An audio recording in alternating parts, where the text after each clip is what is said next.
मोहित कहता है, तुमने तो कहा था ज़िंदगी एक मौका देगी हमें आसान उतारने का, लेकिन लगता है कि ज़िंदगी ने ठान ली है ज़िंदगी भर हम तुम्हारे कर्जदार बने रहें। नील कहता है, सर आप मुझे शर्मिंदा कर रहे हैं, प्लीज़ आप लोग अंदर जाइए, बहुत रात हो गई है, आप लोग अब अंदर जाएं, मैं गाड़ी पार करके आता हूँ। मोहित, मुक्ता एंड वेदु अंदर चले जाते हैं। तेजस्विनी नील से कहती है, तुमने मेरी जान बचाई और मैं ठीक से तुम्हें थैंक यू भी नहीं बोल पाई। मेरी जान बचाने के लिए बहुत बहुत धन्यवाद, बहुत धन्यवाद। नील कहता है, मैंने आपकी जान बचाई और बस धन्यवाद। नील कहता है, आपकी जान बचाने के लिए मुझे बदले में आपकी इस्माइल चाहिए। तो तेजू धीरे से मुस्कुरा देती है। दोनों के कंधे पे कपास के फूल आके गिरते हैं तो वेटर काका मुस्कुरा रहे हैं। दूसरा वेटर पूछता है, काका आप क्यों मुस्कुरा रहे हैं? तो काका कहते हैं, देखो दोनों के कंधे पे कपास के बीज आए हैं। हमारे यहाँ मान्यता है, जिनके कंधे पर कपास के फूल आते हैं, गिरते हैं, उनकी शादी हो जाती है।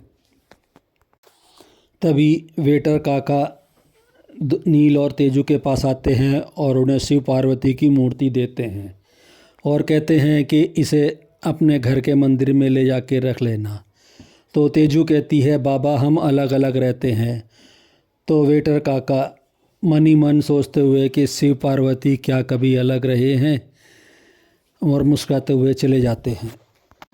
फिर नील वेदु से तेजू से कहता है कि ये मूर्ति आप रख लीजिए प्लीज़।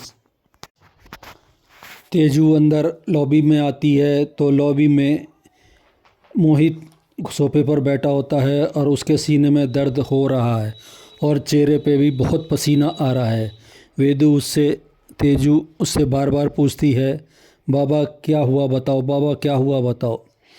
और तेजू पूछती है वेदु से कि आई कहाँ है? तो बताता, आई पानी लेने गई हैं। तेजू और वेदु मोहित को लेके कमरे की तरफ जाते हैं, तभी नील आ जाता है और उसी समय मोहित को चक्कर आते हैं, वो गिरने वाला होता है तो नील संभाल लेता है। नील उठा के दोबारा कमरे में ले जाने की कोशिश करता है तो फिर मोहित को चक्कर आते हैं, वो गिरने लगता है। नील चेक करता है तो देखता है कि मोहित की पल्स रेट भी कम है और सीने में भी दर्द, पूछता है सीने में भी दर्द हो रहा है? तेजू कहती है, नील तुम डॉक्टर के साथ आए हो ना, तो पता करो कौन सा डॉक्टर अभी उपलब्ध है। हाँ मैं पता करता हूँ, नील कहता है और वेटर को बुला के कहता है कि इन्हें इनके कमरे तक छोड़ के आओ। मुक्ता मोहित को डांटती है, आप अपना ख्याल बिल्कुल नहीं रखते हैं, अगर आपको कुछ हो गया तो हमारा क्या होगा? आप दवाई खाना भूल गए, बताइए बताइए, आप दवाई खाना भूल गए, आपको कुछ हो गया तो वेदु और तेजू हम क्या करेंगे? तो तेजू कहती है, आई आप क्या बात कर रहे हो, कुछ नहीं होगा हमारे बाबा को। नील आ रहा है ना अभी डॉक्टर को लेके, कुछ टेंशन मत लो, बाबा को कुछ नहीं होगा, तेजू कहती है। तभी नील अपना मेडिकल बैग लेके वहाँ आ जाता है।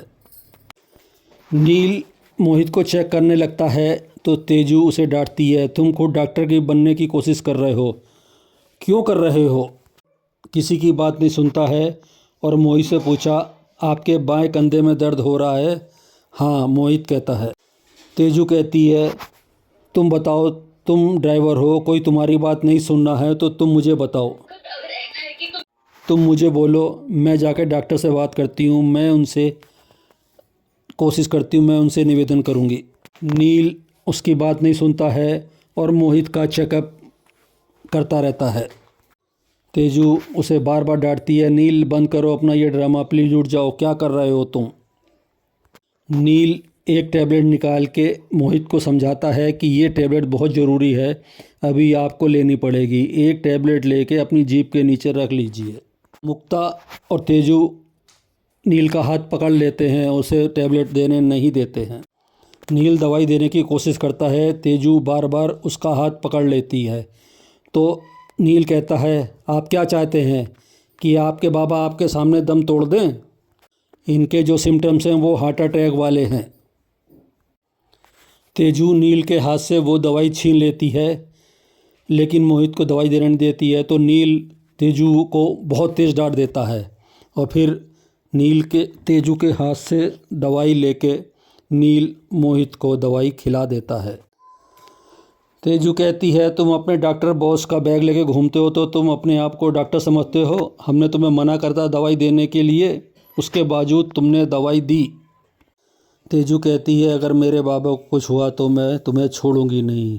नील कहता है, इन्होंने दवाई ले ली है, अब ये बिल्कुल ठीक हो जाएंगे।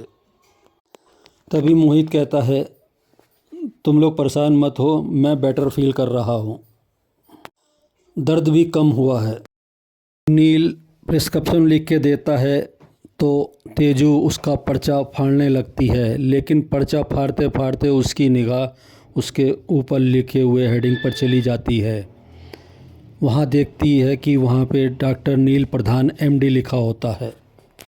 तेजू कहती है, इसका मतलब तुमने हमसे झूठ कहा कि तुम गाड़ी चलाते हो। कहता, नहीं, मैंने झूठ नहीं कहा, मुझे गाड़ी चलाने का शौक़ है। वो तो आप गलती से समझ गए, मैं ड्राइवर हूँ। तो तभी मोहित कहता है, मुझे पता था कि तुम ड्राइवर हो ही नहीं सकते, तुम किसी अच्छे घर के पढ़े लिखे काबिल आदमी हो। फिर नील सबको गुड नाइट बोलता है और चला जाता है। तब तेजू सोचती है कि गलती इसमें नील की नहीं है, नील ने तो मुझे बताने की कोशिश की थी, लेकिन मैं ही गलत समझी।